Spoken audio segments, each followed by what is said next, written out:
Hey guys, welcome back to J&J Dynasty. Just wanted to touch base here today. Been having a couple issues fighting over with the commissioner on MFL about a trade that I messed up on. I was trying to send a guy a note saying, yeah, it looks good, like we're making progress in some negotiations. I clicked on the kicker, didn't realize when I scrolled down on my phone that I had Chuba Hubbard on there, and so he accepted it. So I supposedly traded Chuba Hubbard for Daniel Carlson. Commissioner doesn't know why that's an issue. Yeah, I just picked up Chuba off of waivers. Got a great deal on him. Got him for $3. So I understand how people don't value him in that league, but they can be not smart. So that's the way that goes. This video, I wanted to concentrate on thinking correctly about your fantasy football leagues and Dynasty, right? Case in point, Chuba Hubbard. We can get into that here, but basically, I want to go through and say, think like a real general manager, think like a real coach, think real football when you're also thinking fantasy football. Right now, the pervasive opinions on a lot of guys, I think, are just flat out false and wrong. Like I said, let's start out with Chuba Hubbard, right? Is a Deontay Foreman. They signed for the league minimum for a veteran, a bigger running back to add depth to their running back position. Also give them something that they don't have. Chuba's a little bit smaller, a little bit slight. Christian's small, so they don't have a big running back. That's what Foreman is. If indeed in a pinch, short yardage, or a goal line, or in case of injury to maybe offset Chuba or McCaffrey a little bit, they got a bigger running back to help take a little bit of the punishment.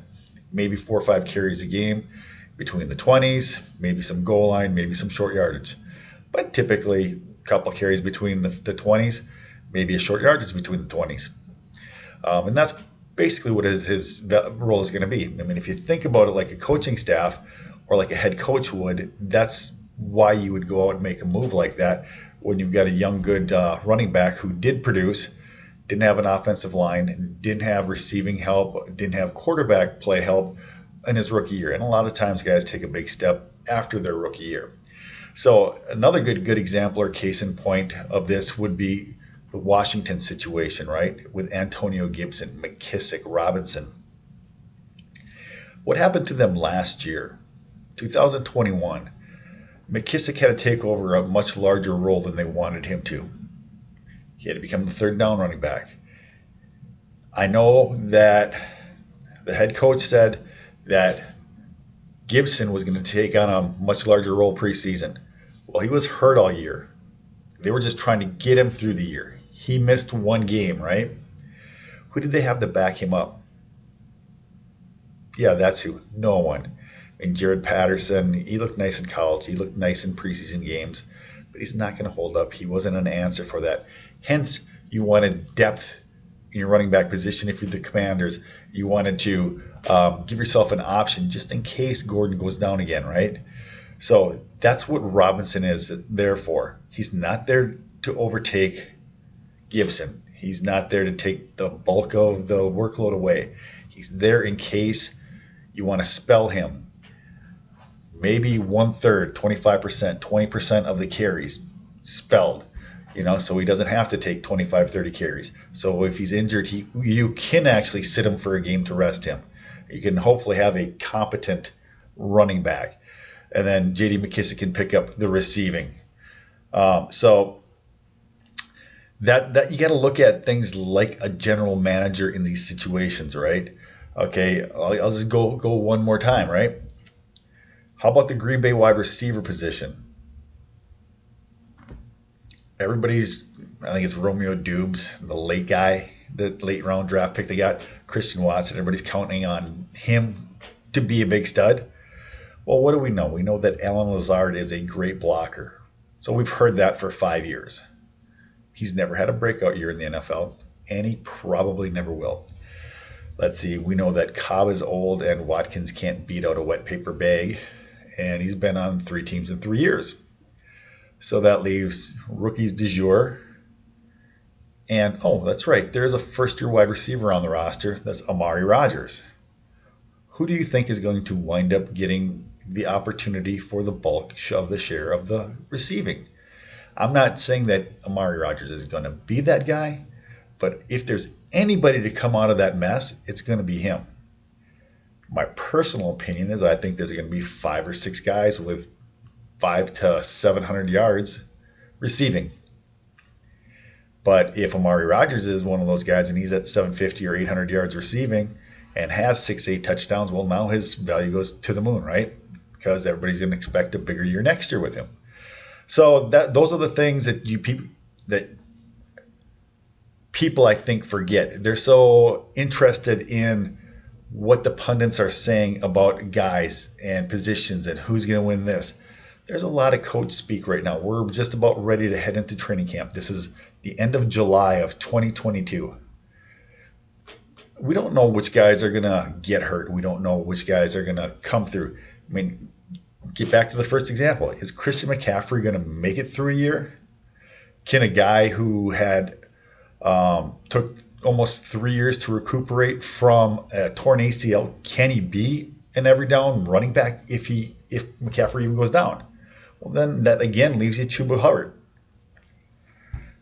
Can Chuba make a big step in year 2 after not being able to practice his last year in college and having all the issues, last year getting thrown in maybe over his head? A lot of times guys make a big jump in their second year. So, I mean, those are the types of things that I go outside the box. I'm not necessarily deep into the numbers with these guys. And yeah, I like to look at Dominator numbers and how much target share and all this kind of stuff they get. That's all a piece of the puzzle. But also thinking about rosters and how they're constructed and how coaches work and what types of players coaches want and what they're demanding of their players. In fantasy football, knowing the GM, knowing the coaches, knowing football sometimes can be a lot better than knowing the player.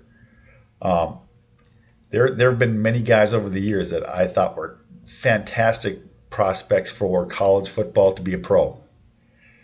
I still think they probably would have been. But you also have to be in the right situation.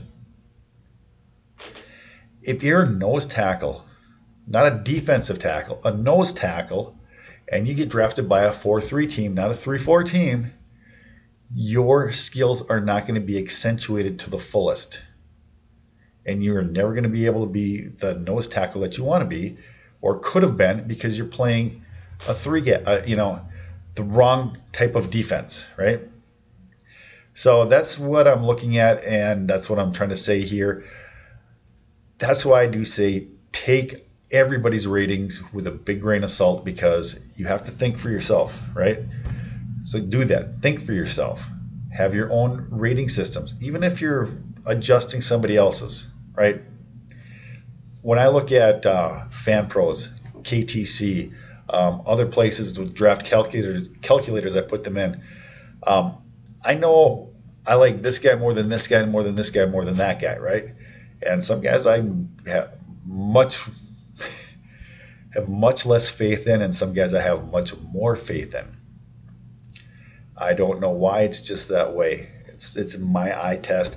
It's what I've learned through watching other people's videos. It's what I've learned from listening to some of the statistics and the empirical data. So I make decisions upon that based on, who's a good guy. I mean, I was on Russell Gage very beginning of the offseason. As soon as Tampa Bay signed him. And now everybody in the leagues are trying to get every share I have of Russell Gage from me. So I don't know. I was actually getting shares of him prior to him signing with Tampa, but be that as it may. DJ Shark. I think I've got 4, 5, 6 shares of him. It really doesn't matter, but I think that he's going to have a big year because he is going to be the number 1 wide receiver in Detroit. Maybe not the number 1 target, but the number 1 wide receiver. And there is a difference. So, I mean, he might be the third best target share there, but I still think that he can put up 900 to 1,000 yards there. He can still put up 10 touchdowns. He can still catch 80 plus balls, which is going to be a top 30 wide receiver. And that's just purely based off of team. He's the X receiver. Amon St. Brown is a slot guy. They will move Amon St. Brown outside. But when they had the complement of their full receiving core before they all got hurt, St. Brown was doing nothing. When there was nobody there, that's when he went off. So, which one is the real St. Brown? No competition. And at the end of games, when they're behind, stats. Competition. And during games that they're not behind, no stats. I thought Detroit was going to be a little bit better this year. In more games, probably. Better coaching staff, better team. I'm fading St. Brown. So that's just my take, just based off of just general knowledge of football and how teams work, things like that. So think like a GM, think like a coach. Also, one last final point: when you're thinking like a GM or a coach, more so the GM, look at these dynasty guys and see if when their contract is coming due, when can they have a buyout, right? That can make a big difference. I mean, Harrison, New England, everybody's talking about he's going to have a big year because Belichick's going to run him into the ground because he's not going to be back next year. That may be the truth, but you do sometimes want to take a chance on a guy who's maybe going to move to greener pastures. Maybe he's not being used the correct way. Maybe a case in point is Kareem Hunt. If he moves somewhere and if he gets a starring role in some offense next year, what kind of running back could he be? Could he be the same running back he was in Kansas City? I don't know after all these years if he could, but those are things to think about. If there's a young guy who is going to be moved next year, is he going to get to go to a better situation? So definitely think about those kind of things, and that's why I say think like a GM, think like a coach, maybe even think like a capologist, which guys are going to get cut, right? All right, well, that's going to be it for this video. I kind of ran through this one real quickly. I apologize, I had a little bit of a delay there. This weekend I was just a little bit under the weather, and so I just wanted to get something out here, talk about this. This has been bugging me about all the pundits just making weird, in my opinion, very weird statements about who's going to play, who's not going to play, not basing it off of salary, basing it off of what priority free agents were drafted. I mean, another guy that I don't get is Moore for the Jets, right? Everybody is still super high on him. I know he had a couple nice games, and there's a lot of statistical data to back that up, but there is so much competition on that team now, and we still don't know how good Wilson is. Can Wilson be a star? Can Wilson be above average quarterback? If you don't have at least an above average quarterback, you've got Davis there already, you've got Hall, you got Carter, you got the tight ends, you got Corey Davis, Garrett, forgot Garrett, the high first round draft pick, right? So why is it that everybody thinks that he is going to be the guy that comes out of there, even though Wilson and Davis have a connection? I don't get this. That's real football. Wilson and Davis last year, when Davis was on the field, Davis got the ball. It was just that simple. Like I said, real football. Coach, head, GM, cap manager.